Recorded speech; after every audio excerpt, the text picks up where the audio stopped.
네, 여러분 안녕하십니까? 뉴스타트 3부 시작합니다. 특검 수사 상황부터 짚어보겠습니다. 김건희 특검팀이 오늘 김건희 씨를 기소할 예정인데요. 김 씨는 전날 진행된 기소 전 마지막 조사에서도 진술을 거부했습니다. 특검은 일부 혐의에 대해 먼저 재판에 넘긴 뒤 남은 의혹에 대한 수사를 이어갈 계획입니다. 임혜진 기자입니다. 긴급 호송이라 적힌 파란색 법무부 호송 차량이 광화문 특검 건물로 들어섭니다.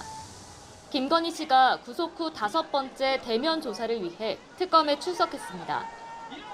특검은 앞선 조사에서 마치지 못했던 도이치모터스 주가 조작 사건을 집중 추궁했는데 김 씨는 이번에도 입을 굳게 다물었습니다.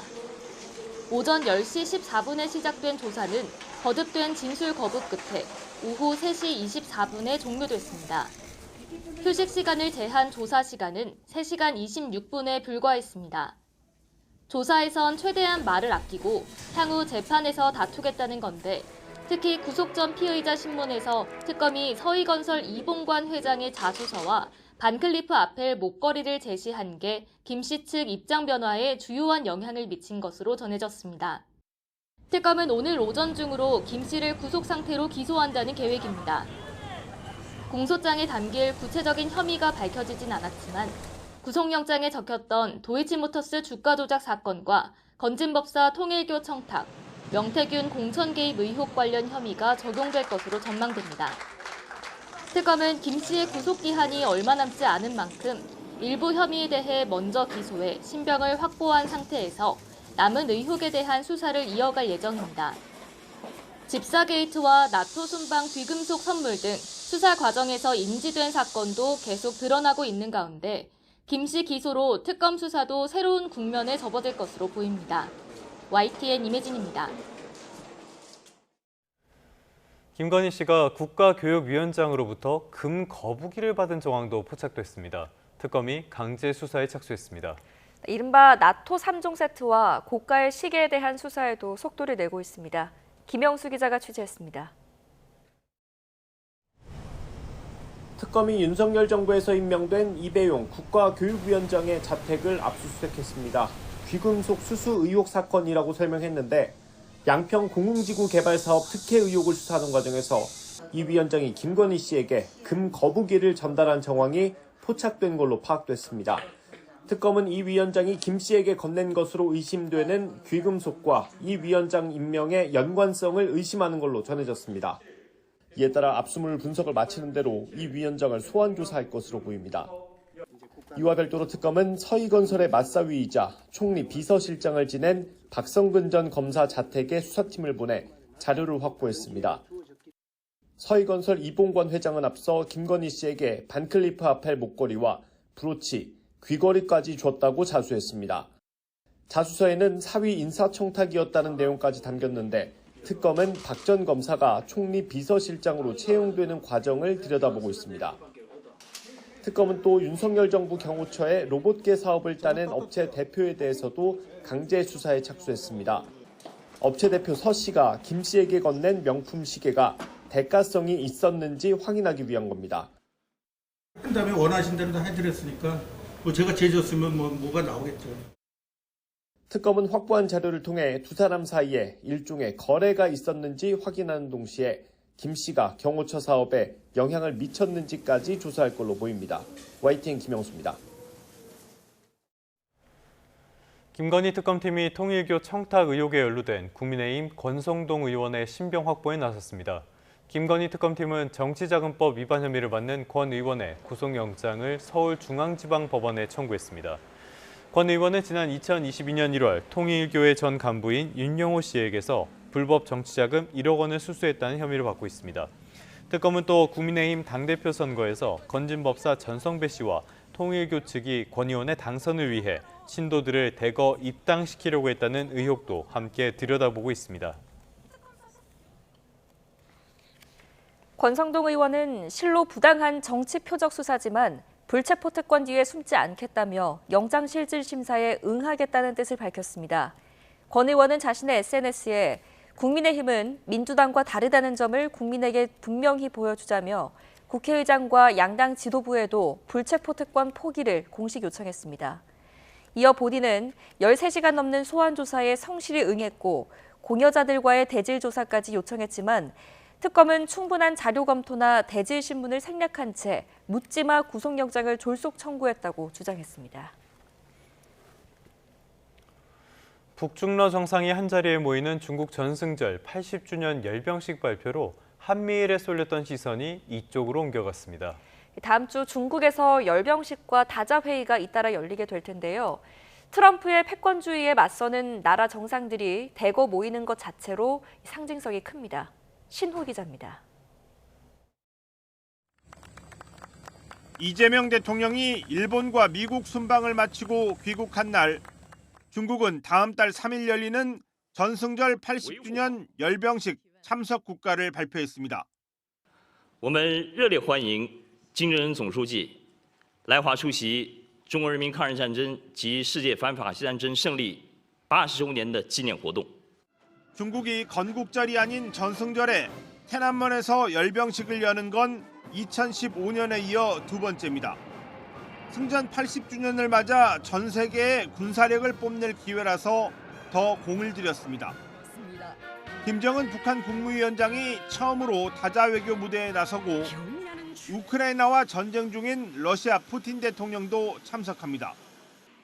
관세를 내세워 무역 질서를 재편하고 있는 미국에 중국이 맞서는 상황이라 26개 나라 정상의 열병식 참석은 그 자체로도 트럼프 대통령에게는 외교적 압박이 될 수 있습니다.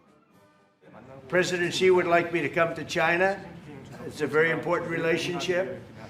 As you know, we're taking a lot of money in from China because of the tariffs and the different things. 열병식 사흘 전 텐진에서 열리는 상하이 협력기구 정상회의는 미국발 관세 전쟁에 맞서는 나라들의 결속을 상징합니다.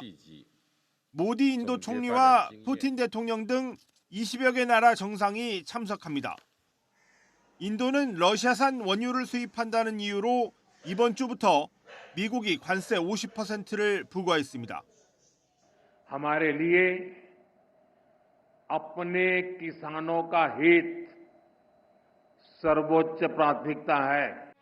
김정은 위원장 참석으로 더 큰 주목을 받게 된 전승절 열병식과 상하이 협력기구 정상회의를 계기로 중국이 미국의 패권주의에 반대하는 세력을 결속하려 한다는 관측도 나오고 있습니다. YTN 신호입니다.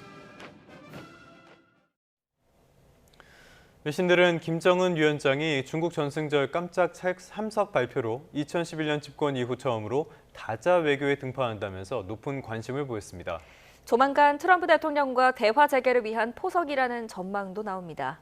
정유신 기자의 보도입니다.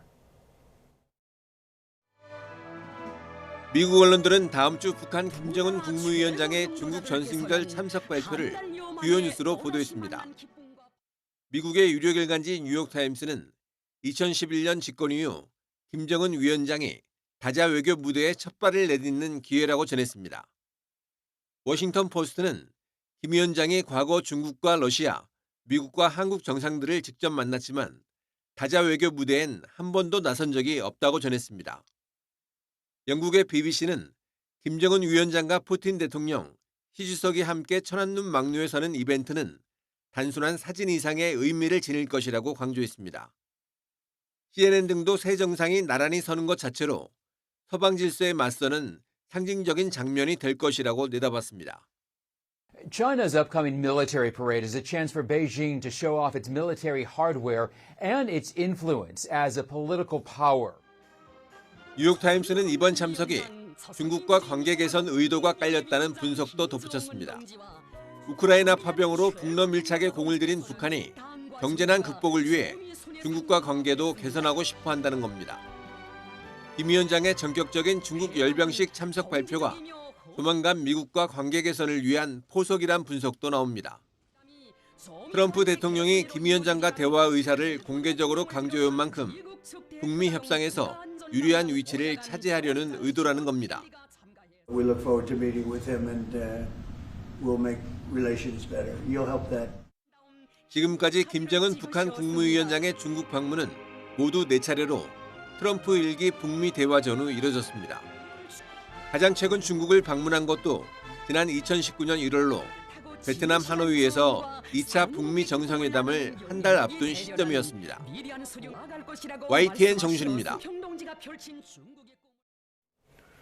한국계로는 첫 번째 미국 연방 상원 의원인 앤디 김 의원이 한미 정상회담에 대해 미국 의회에서도 긍정적인 평가가 이어지고 있다고 전했습니다. 주한미군의 전략적 유연성에 대해서는 미국의 확장 억제와 병행이 가능하다는 의견도 내놨습니다. 워싱턴 홍상희 특파원입니다. 미 상원 대표단 한국 방문에 이어 한미 정상회담 하루 전에도 이재명 대통령을 만났던 앤디 김 미 상원 의원. 앤디 김 의원은 지난 25일 한미 정상회담에 대해 강력한 협력 관계를 확인한 계기였다고 평가했습니다. 트럼프 대통령이 10월 말 에이펙 정상회의 참석 의사를 밝혔고 한국은 조선업 협력에 대한 의지를 확인시켜줬다며 미 의회에서도 초당적으로 긍정적인 반응이 이어졌다고 소개했습니다. So I've heard nothing but good things in terms of reactions from Congress. They felt that President Lee was able to navigate this relationship with President Trump and the White House in what appears to be a strong way. 이번 정상회담에서 구체적으로 다루지는 않았지만 북한뿐 아니라 중국 견제까지 역할을 확대하는 주한미군의 전략적 유연성에 대한 의견도 내놨습니다. 김 의원은 미국이 한국에 해고산을 제공하는 확장 억제를 보장하면서 주한미군의 전략적 유연성을 확보할 수 있다고 밝혔습니다. Ensure South Korea of deterrence and our deterrence capabilities be able to help protect the Korean Peninsula while also making sure we are having that strategic flexibility for addressing any contingencies, any issues that come up in the Indo-Pacific. 안보에 있어서는 늘 영민해야 하고 큰 그림을 생각해야 한다고 강조하기도 했습니다. 인도태평양 지역의 안보 환경에서 주한미군의 전략적 유연성이 불가피하다는 뜻으로 풀이됩니다. 김 의원은 그러나 트럼프 행정부가 현재 28,500명 수준의 주한미군 규모를 일방적으로 감축해서는 안 된다는 입장을 분명히 밝혔습니다. 한미동맹과 관련해선 미국이 반드시 한국과 먼저 협의해야 한다며 만약 일방적인 결정을 내릴 경우 경쟁자들에게 동맹에 대한 부정적인 메시지를 전달할 거라고 강조했습니다. 워싱턴에서 YTN 홍상입니다.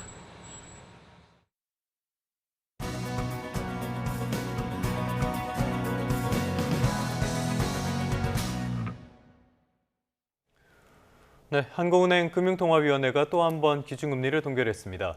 경기 상황만 보면은 금리를 낮추는 게 좋겠지만요. 다른 문제, 다른 변수에 조금 더 무게를 둔 결과로 풀이됩니다. 스타트경제, 오늘은 주원 현대경제연구원 경제연구실장과 함께하겠습니다. 어서 오십시오. 어서 오십시오, 실장님. 한국은행이 기준금리를 또 동결했어요. 2연속으로 숨고르기를 하는 그런 분위기라고 볼 수가 있겠는데 이번에도 동결을 택한 배경은 뭘로 보십니까? 숨고르기 하다가 주식에 죽을 것 같아요. 네. 이거는 너무 숨고르기를 하는 것 같고 네.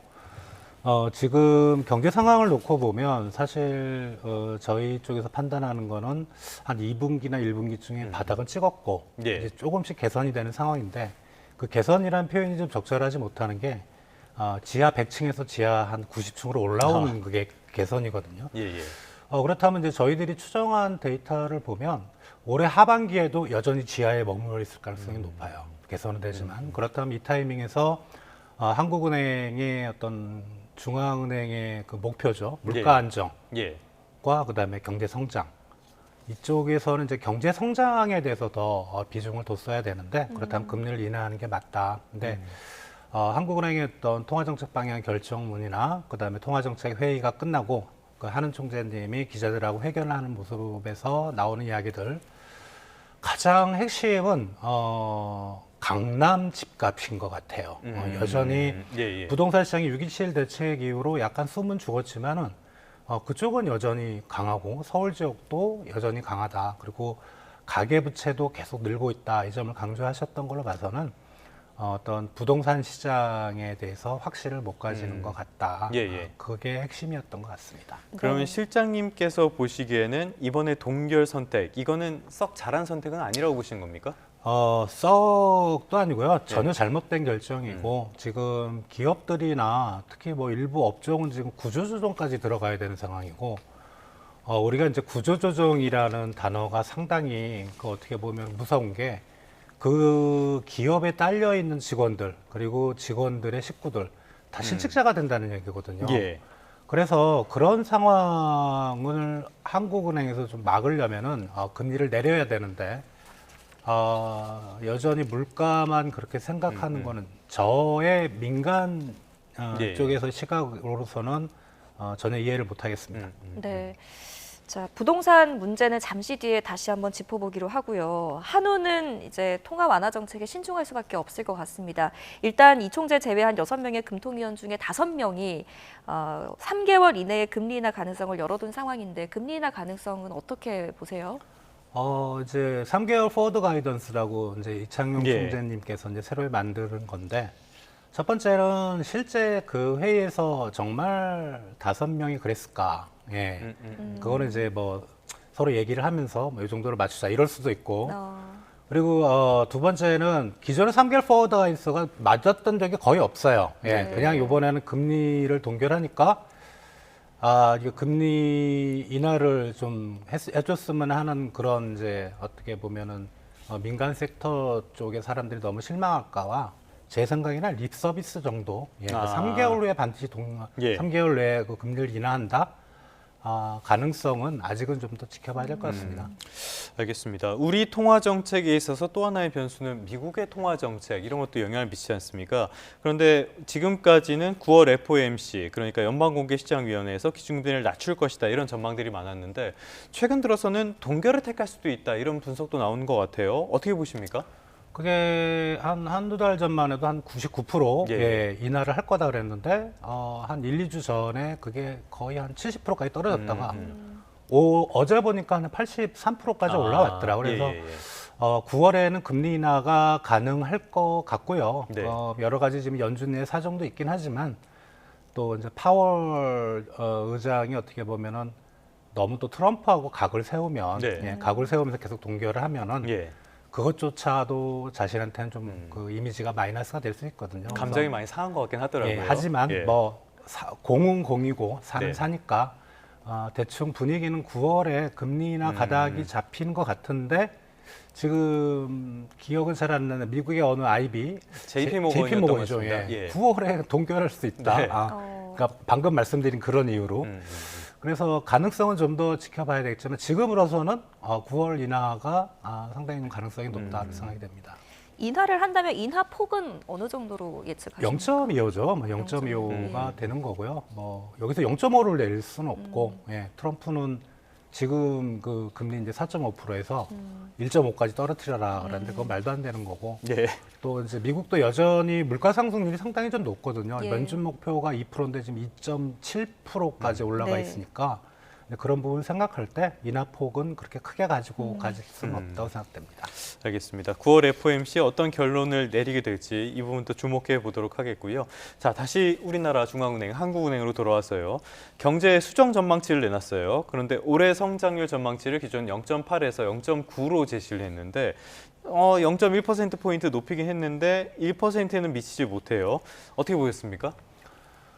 절묘한 숫자라고 생각이 되고요. 한 1, 2주 전에 KDI 전망치가 0.8에서 0.8 동결을 해버렸잖아요. 근데 한번 생각을 해보시면 물론 이제 그게 꼭 그렇다고 말씀을 드리는 어려운 게 한은이 0.8인데 0.8로 동결하면 뭐 KDI하고 똑같이 가는 거잖아요. 그래서 그걸 좀 피하고 싶었을 거고 그리고 이제 한은 총재님이 누누이 얘기하셨는데 추경 효과, 요번 효과가 뭐 0.1 정도는 된다라고 항상 강조를 하셨기 때문에 그래서 0.9로 갔는데 0.95가 나왔을 때는 그거를 우리 1.0이라고 칩니다. 상당히 애매한 숫자죠. 반올림입니까? 그래서 한은의 얘기는 뭐냐면 최근에 어떤 부동산을 포함한 금융시장의 안정이 좀 올해 중에 빨리 달성이 되고 정부가 좀 더 어떤 경제 정책, 경기를 활성화시킬 수 있는 경제 정책을 하게 되면 아니면 또는 남은 3개월 내 포워드 가이던스를 말했지만 하느니 물가 안정이나 부동산 시장이 불안하지만 그래도 한국 경제가 나쁘니까 금리를 한 번 정도 인하를 해주면 1.0도 가능하거든요, 충분히. 그래서 그런 어떤 거시 정책에서의 방향성 이거를 정부 보고도 메시지를 던지는 것 같아요. 잘하자. 한국은행도 어떤 실물 경제가 나빠지면 어떻게든 하겠다. 이런 메시지. 그러니까 0.1이 아니고 0.1 차이가 아니고 0.05 차이겠죠. 정확히는. 그 부분을 이제 얘기를 하는 걸로 생각이 됩니다. 알겠습니다. 자, 지금 저희가 그래픽을 하나 보여드리고 있는데요. 여기 보면은 건설 투자, 이게 다른 것들은 조금씩 개선되는 조짐들이 보이는데요. 건설 투자가 올해 마이너스 8.3%로 나왔습니다. 그래서 한국은행에서도 이것만 없다면은 올해 성장률이 2%를 넘을 수도 없다, 이렇게 넘을 수도 있다, 이렇게 말씀할 정도였거든요. 건설 투자 상황, 지금 건설업 경기 얼마나 안 좋은 겁니까? 지금 저게 이제 건설 투자의 개념은 뭐냐면 지금 수주를 한다는 이런 게 아니고 지금 저기 현장에서 이제 돌아가는 공사 현장에서 만들어지는 거를 우리가 뭐 일정 시기별로 끊어주는 거거든요.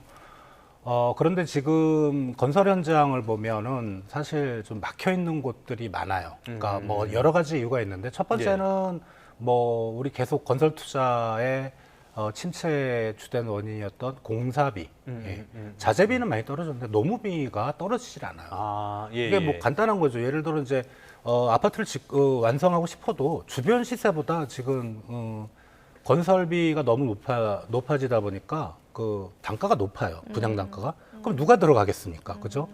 최소한 이제 주변 시세 정도 맞춰야 되는데 그게 상당한 좀 시간이 걸리고 두 번째로는 이제 일부 건설사들의 얘기인데 뭐 모든 건설 현장이 그렇지는 않겠지만 뭐 노랑봉투법이니 최근에 또 뭐 중대재해법이니 뉴스에 많이 나왔잖아요. 근데 그런 부분 때문에 그리고 건설 현장을 가보시면 알겠지만 거기는 진짜 위험한 그런 장소입니다. 무서워요. 그렇죠. 그러니까 완전히 무질서 속에서 질서를 만드는 게 건설 산업의 특성이잖아요. 근데 그런 것들 때문에 어떤 중요한 건설 현장이 스톱이 되고 있는. 그래서 한국은행은 저 부분을 좀 더 비관적으로 봤다고 저는 생각을 합니다. 네, 알겠습니다. 자, 이제 부동산 문제 한번 짚어보도록 하겠습니다. 627 대출 규제 시행된 지 이제 2달 정도가 돼가는데 서울 아파트 값이 30주 연속 상승세 보이고 있습니다. 그 오름폭 자체는 줄어들고 있지만 하락 전환 되기가 참 어려워 보이네요. 자, 우리가 이걸로 이제 생각을 해볼 수가 있는데 627 대책이라는 거는 사실 이제 주로 대출 규제잖아요. 그죠? 그러니까 자기 돈을 얼마 안 갖고 있고 대출로 이제 많이 충당해야 되는데 그 부분을 깎으니까 우리가 처음에 생각할 때는 그러면 서울 지역 같은 경우는 대출 규제가 들어가면은 뭐 집값이 이제 더 못 오르겠다 이렇게 생각을 하는데 실제로 지금 뭐 서울 지역의 강남 그다음에 성동구라든가 강북구까지도 계속 플러스가 나오고 있거든요. 그 말은 수요가 강하다는 겁니다. 즉 공급이 딸린다는 거고요. 지금 공동주택 입주 물량을 보면은 이제 부동산원 역시 자료인 것 같은데. 올해가 270만 원 전국적으로 내년이 190만 원으로 확 줄어요. 수도권은 더 그럴 거란 말이죠. 그러니까 이거가 해결되지 않는 이상은 저 부동산 가격은 안정되긴 힘들다. 그러니까 오로지 대출 규제로만 잡는 게 우리 과거에도 그런 규제들이 있었잖아요. 결국은 못 잡았어요. 그렇죠. 그러니까 시장의 수급과 같이 병행을 해야 부동산 시장이 잡히지 않을까 생각이 됩니다. 알겠습니다. 그런데 앞서서 우리가 살펴본 건설 투자, 이것까지 같이 보자면은 이 공급 부족에 대한 우려를 벗어내기는 어떤 대책이 나온다고 해도 쉽지는 않을 것 같은데요. 네. 지금 뭐 국토부에서 이제 대책을 마련하고 있다고 하는데 뭐 다음 주인가 뭐 이렇게 발표를 하겠다고 하는데 국토부에서는 또 공식적으로 그거 확정된 거 없다 그렇게 말씀을 하고 있어서 그 말은 뭐냐면 이제 정부에서도 이게 뚜렷한 대책을 내놓기가 사실은 그러니까 부동산 시장을 안정화시킬 정도의 어떤 큰 영향을 미칠 수 있는 대책을 내놓기가 상당히 좀 어려운 것 같아요. 그래서 뭐 생각되는 거는 뭐 재건축, 재개발 뭐 이런 것도 있고 뭐 국유지 뭐 이런 거 활용하는 것도 있는데 문제는 이제 대규모의 공급 물량이 핵심인데 유일하게 우리가 기대할 수 있는 게 지금 이전 정부부터 추진된 3기 신도시 그게 빨리 들어가는 거거든요. 근데 그게 우리 현실에서는 그렇게 빨리 들어갈 수가 없어요. 여러 가지 절차상의 문제. 그래서 그런 부분들이 빨리 진행이 된다면 우리가 공급 물량이 막 늘어날 것 같지만은 네. 기존의 어떤 주택에 대한 어떤 허가라든가 물량 예정치가 이제 우리가 데이터를 보면 많이 줄었고 그게 시차가 있거든요. 최소한 1년에서 2년은 걸리기 때문에 당분간은 부동산 시장은 수급 쪽에 어떤 불일치로 인해서 불안한 모습을 보이지 않을까 생각이 됩니다. 네. 자, 다음 이슈로 넘어가 보겠습니다. 개인정보보호위원회가 SKT의 과징금 1,347억 9,100만 원을 부과했습니다. 이게 역대 최고 수준이라고는 하지만 애초에 예상됐던 3천억 원대랑 비교하면 절반에도 못 미치는 수준인데 어떻게 보셨어요? 제가 기억하기로 아마 구글이었나요? 구글이 한 690억 원. 그게 아마 최대치였던 것 같은데 물론 뭐 찾아보면 더 클 수도 있지만. 네. 이제 이런 사안에 대해서 규정이 뭐냐면 매출액의 최대 3%입니다. 그럼 SKT 회사 전체의 매출액이 아니고 거기에 이제 무선통신 사업 파트가 있거든요. 거기에 매출이 이제 작년에 12조 7,700억 원이니까 그 말씀하셨던 3천억 원은 거기에 3%를 하면 3,800억 원 정도 나오거든요. 예. 근데 그거보다는 많이 떨어졌다라는 거고. 일단 1,000억 단위가 넘어가면은 뭐 회사 기업이 아무리 잘못했다고 하더라도 좀 과징금, 과징금이라는 그 범주 안에는 좀 너무 큽니다. 크고 다만 이번 사건은 하필 정말 재수가 없기에 그 대통령 선거 기간에 발생했고, 그리고 이제 그 정부에서 조사를 해보니 이거는 SKT에서 잘못한 게 너무 많은 거예요. 그 72시간 내에 만약 문제가 생겼으면 그걸 공지를 했는데 공지도 안 했고. 몇 년 동안 그게 해킹이 됐는데도 알지도 못했고 이제 그런 부분에서 1,000억 원과 3,800원 사이에 일정 절충을 한 걸로 생각이 됩니다. 잘못했으면은 혼나긴 해야죠. 그런데 말씀하신 것처럼 금액이 큽니다. SK텔레콤은 무거운 책임감을 느낀다 이렇게 하면서도 소명되지 않았다라는 유감을 밝혔어요. 그럼 이거는 법적 대응으로 추가 대응을 하겠다 이렇게 봐야 되는 건가요? 그거는 뭐 SK 내부 사정이니까 우리가 이제 알 수 없긴 한데 법적 대응까지 가면은 오히려 여론은 더 악화될 것 같아요. 제 생각인데 그래서 이거를 뭐 그대로 받아들이겠다 그러면 혹시 이렇게 오해를 할 수가 있거든요. 과징금이 너무 적었나? SK에서 아무런 이제 반발을 안 하네. 이제 그런 의미에서 얘기를 한 것 같고요. 뭐 법적 대응까지 갈지는 좀 더 지켜봐야 될 부분인 것 같습니다. 알겠습니다. 알겠습니다. 오늘 여기까지 듣도록 하겠습니다. 오늘은 주원 현대경제연구원 경제연구실장과 함께했습니다. 잘 들었습니다. 맞습니다.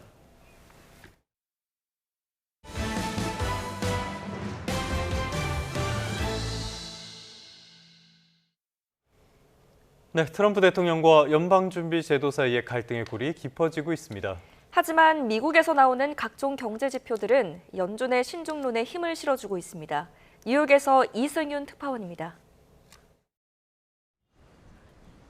미국의 2분기 국내 총생산 GDP가 3.3% 증가해 지난해 속보치보다 0.3%포인트 상향 조정됐습니다. 양호한 GDP는 미국 경제가 튼튼하다는 의미인 만큼 미국의 중앙은행인 연방준비제도가 금리 인하에 신중해질 가능성이 제기됐습니다.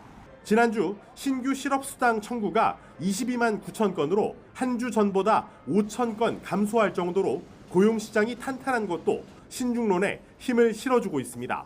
이런 가운데 연준의 우려대로 물가 관련 경제 지표는 트럼프 대통령의 관세로 인해 이상 조짐을 보이고 있습니다. 건축 자재 가격이 상승하면서 신규 건설이 둔화해 미국의 7월 잠정주택 판매 지수는 전월보다 0.4% 감소했습니다. 상황이 이런데도 트럼프 대통령은 인플레이션이 없다며 연준을 장악해 마음대로 금리를 내리겠다는 입장. 특히 연준 내 신중파인 리사 쿡 이사에게 모기지, 주택담보대출 사기 혐의가 있다며 해임을 통보하고 충성파를 대신 포진시킨다는 방침입니다. Well, we have some very good people for that position, and I think we have some very good people. We're down to, I think I maybe in my own mind have somebody that I like. 이에 쿡 이사는 트럼프 대통령의 해임 결정은 정당한 사유와 절차에 따른 게 아닌 만큼 연방법 위반이라며 소송을 제기했습니다. 통화 정책의 핵심 역할을 하는 존 윌리엄스 뉴욕 연방준비은행 총재는 쿡 이사의 정직성을 믿고 연준의 독립성은 중요하다며 견제구를 날렸습니다. 경제 전문가들은 지난 1970년대 닉슨 대통령의 금리 인하 압력에 연준이 굴복하면서 전 세계적인 인플레이션을 유발한 전례가 있다며 연준의 정치적 독립성은 금융시장 안정과 직결된다고 강조했습니다. 뉴욕에서 YTN 이승윤입니다. 네, 어제 전해드렸던 소식인데요. 미국 가톨릭 학교에서 총격 사건이 일어났죠. 미국에서는 큰 충격 속에 추모 분위기가 이어지고 있습니다. 총격범이 아이들을 향해서 116발의 총탄을 쏜 것으로 드러나며 총기 규제 요구도 커지고 있습니다. 워싱턴에서 신윤정 특파원입니다. 8살과 10살 두 어린이가 목숨을 잃고 10여 명이 다치는 총격 사고가 발생한 가톨릭 학교 앞. 주민들이 꽃과 곰인형을 내려놓고 애도의 글을 남기며 희생자를 추모합니다. I can't imagine sending them to school and not having to be able to pick them up. So, yeah, my hearts are with these families right now. It's sad. 경찰은 과거 이 학교에 다녔던 범인 23살 로빈 웨스트먼이 성당 창문을 향해 소총으로 116발의 총격을 퍼부었다고 밝혔습니다. 종교와 트럼프 대통령을 향한 증오 발언들이 확인됐지만 정확한 범행 동기는 여전히 조사 중입니다. 참사가 발생한 지역 민주당 소속 인사들은 총기 규제를 요구하고 있습니다. We need a statewide and a federal ban on assault weapons. Praise for the grieving families and victims, but does not come together to do whatever they can. 백악관은 총기 규제 요구에 대해 즉답을 피하고 기도로만 해결되지 않는다는 취지의 발언을 문제 삼았습니다. And it's disrespectful to the millions of Americans of faith. 그러면서 워싱턴 DC의 치안 성과를 강조하며 총기 규제보다는 경찰력 강화에 무게를 뒀습니다. 트럼프 대통령 취임 뒤 올해 들어서만 총격 사건으로 학생들이 잇따라 목숨을 잃고 있지만 총기 규제를 둘러싼 뚜렷한 정치적 입장 차이만 확인되고 있습니다. 워싱턴에서 YTN 신윤정입니다.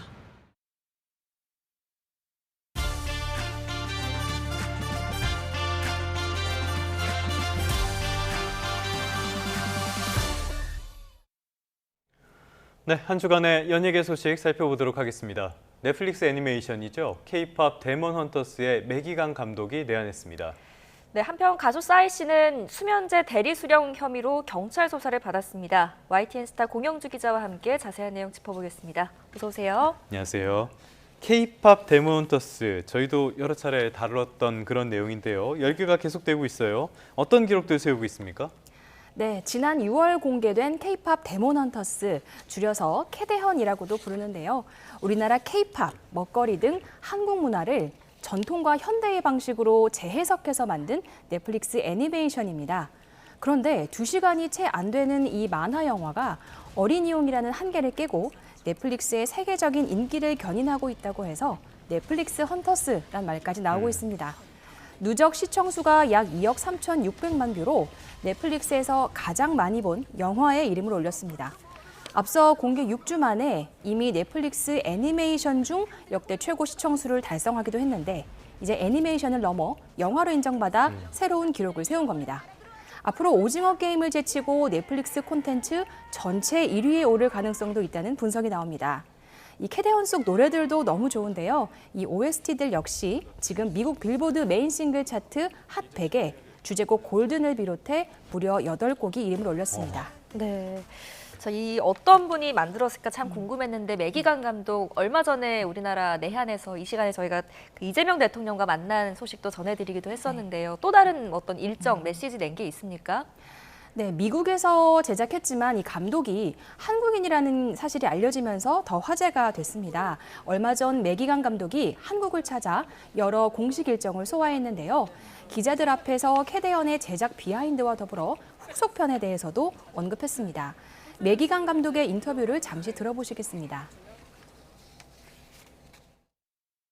코리아 문화를 사람들이 많이 알고 싶어 하는 것 같아요. 이거는 사람들이 이해를 못하겠다, 막 이렇게 생각은 안 했어요. 네, 매기관 감독은 우리 문화에 자신감을 가져도 된다고 이렇게 강조하면서 미국에서 자신이 자란 어릴 때부터 서태지와 아이들, H.O.T. 그리고 봉준호 감독의 팬이었다고 털어놓기도 했습니다. 모두가 기다리는 속편에 대해서도 조심스럽게 이야기를 꺼냈는데요. 매기관 감독은 아직 공식적인 이야기는 없다면서도 이 후속작에는 K-트로트 등 넣고 싶은 아이디어가 많다고 귀띔했습니다. 오는 9월에는 미디어 컨퍼런스, 부산국제영화제 등에 참석할 예정입니다. 이 캐대언이 글로벌적으로 인기를 끌면서 한국의 문화나 명소들, 외국에서도 관심을 많이 갖는 것 같아요. 어떤 것들이 있습니까? 네, 캐대언 처음 시작할 때 주인공들이 김밥과 라면을 맛있게 먹는 모습 기억을 하실 텐데요. 외국인들은 이를 보고 우리나라 대표 분식들에 관심을 갖게 됐습니다. 또 주인공 루미와 진우가 만난 이 낙산공원 성곽길과 북촌 한옥마을, 극중 한약방의 모델이 된 서울 한방진흥센터, 아이돌 공연이 펼쳐진 YTN 서울타워나 한국의 찜질방 등이 외국인 필수 성지순례 코스로 자리 잡았습니다. 또 뜻밖의 인물이 화제가 되기도 했습니다. 바티칸 성 베드로 대성당에 설치된 고 김대건 신부 조각상인데요. 해외 커뮤니티에서는 사자 보이즈처럼 갓을 쓰고 이들과 비슷한 옷차림을 한 김대건 신부의 모습이 화제가 됐습니다. 네, 우리 문화의 모습이 많이 담겼다고 하니까 저는 아직 못 봤는데 이쯤 되니까 한 번쯤 꼭 봐야 되겠다는 생각이 드네요. 자, 박찬욱 감독의 신작이 이름을 올린 베니스 영화제에서 드디어 개막했다고요? 베니스 영화제가 드디어 개막했다고요? 네, 그렇습니다. 칸, 베를린 영화제와 함께 세계 3대 영화제로 꼽히는 베니스 영화제가 드디어 이탈리아 베니스에서 막을 올렸습니다. 한국 영화로는 박찬욱 감독의 어쩔 수가 없다가 유일하게 경쟁 부문에 올랐는데요. 작품상에 해당하는 황금 사자상에 도전해 기대를 지금 한몸에 받고 있습니다. 앞서 박 감독은 물론 주연을 맡은 배우 이병헌, 손예진, 박희순 씨가 나란히 출국하는 모습이 공개됐는데요. 현지 시간으로 오늘 밤 9시 45분에 열리는 상영회를 통해 영화를 처음 선보이고 상영 전에는 배우들이 레드카펫에 올라 자리를 빛낼 예정입니다. 영화제는 다음 달 6일까지 열리고 폐막식과 시상식이 함께 진행되는데 이날 박 감독이 전한 낭보도 기대해 주시면 좋을 것 같습니다. 기대가 큽니다. 어떤 소식이 전해질지 영화 자체에도 기대가 있고요. 이번에는 가요계 소식 살펴보겠습니다. 가수 싸이 씨, 수면제 대리 수령으로 문제가 됐다는데 어떤 내용입니까? 네, 싸이가 이 향정신성 의약품 대리 수령 혐의로 경찰 조사를 받고 있습니다. 이 향정신성 의약품은 수면장애나 우울증 치료에 쓰이는 약이라 본인이 직접 진료를 받은 뒤에 본인이 수령하는 게 원칙이라고 합니다.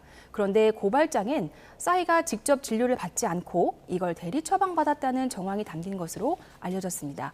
그러나 소속사 측은 대리 수령은 맞지만 대리 처방은 결코 없었다고 해명했는데요. 소속사는 싸이가 만성적인 수면장애 진단을 받고 의료진의 처방에 따라 수면제를 복용하고 있었다며 이를 대리 수령한 점은 명백한 과오이자 불찰이라고 사과했습니다. 경찰이 조만간 가수 싸이 씨를 상대로 구체적인 경위를 조사할 예정인 만큼 이 추이를 좀 더 지켜봐야 할 것 같습니다. 네. 무차별적인 비난이 우선될 것보다도 경찰 수사를 좀 기다려봐야 되겠네요. 네. 자, 논란이 있었던 가수 김건모 씨가 다시 대중들 앞에 모습을 선보인다고요? 네, 그렇습니다. 김건모 씨가 전국 투어 콘서트로 6년 만에 가요계에 복귀합니다. 다음 달 27일 부산을 시작으로 대구, 대전, 서울 등을 순회하는 전국 투어를 개최하는데요. 김건모 씨가 활동을 이렇게 다시 재개하는 건 이 성폭행 의혹에 휩싸였던 2019년 이후 6년 만입니다. 핑계, 잘못된 만남 등 다양의 히트곡과 당시 출연하던 예능에서도 소탈한 모습으로 인기를 누리던 김건모 씨인데 의혹이 제기된 뒤 이 모든 활동을 중단했고 이후 2021년 검찰에서 무혐의 처분을 받아 의혹을 벗었습니다. 아, 알겠습니다. 한때 정말 국민 가수라고 불러도 손색이 없을 정도로 굉장한 인기를 끌었던 가수인데 부침이 좀 있는 것 같습니다. 어떤 활동을 보여주게 될지 저희도 관심을 갖고 지켜보도록 하겠고요. 이 소식도 한번 알아볼게요. 한 예능 프로그램에서 아나운서 한 분이 적절치 못한 발언을 해서 질타를 받았다. 어떤 내용을 이야기를 했길래 이렇게 논란이 커진 겁니까? 네, KBS 예능 사장님 귀는 당나귀기라는 예능 프로그램에서 아나운서 김진웅 씨가 선배 방송인 도경환 씨를 두고 이 장윤정의 서브 아니냐, 난 그렇게는 못 산다고 발언한 것이 논란이 됐습니다. 도경완 씨는 가수 장윤정 씨와 결혼해 현재 자녀들과 함께 예능에 출연하는 등 활발한 방송 활동을 이어가고 있는데요. 김 아나운서의 이 같은 실언에 장윤정 씨는 가족 사이에 썩을 한 없다라며 불쾌감을 표했습니다.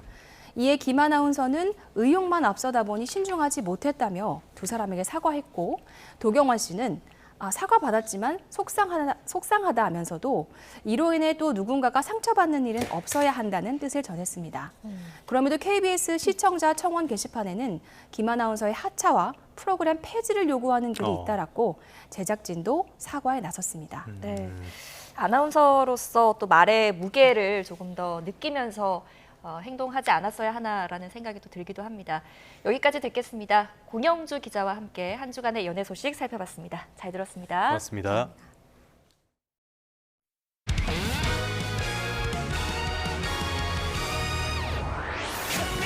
이 하체를 보고 누구든지 한번 맞춰보겠습니다. 누가 누구일지 아마 예상이 힘드실 겁니다. 데이비스 선수가 마운드 위에 올라왔어요. 공 2개 아웃컴 김동민 선수가 땡공으로 물러납니다. 투수 데이비스는 꽤 만나봤습니다. 이색적인 장면을 여러분이 함께 하시게 됐습니다. 올라오네요. 피처 강백호 선수가 이제 오늘 KT의 투수로 마운드에 올라왔습니다. 왼쪽 갑니다. 탑장을 넘어갑니다. 강백호를 상대로 바로 솔로퍼를 터뜨리고 있는 이주헌. 자, 3번 타자 유영찬. 근데 초구 볼입니다. 임창규 선수의 눈빛은 뭘 의미하는 걸까요? 벗어납니다. 유영찬의 카운트 3번 스트라이크입니다. 풀카운트 승부. 낮게 유영찬이 눈으로 출루합니다. 타격 천재 유영찬 출루 5할.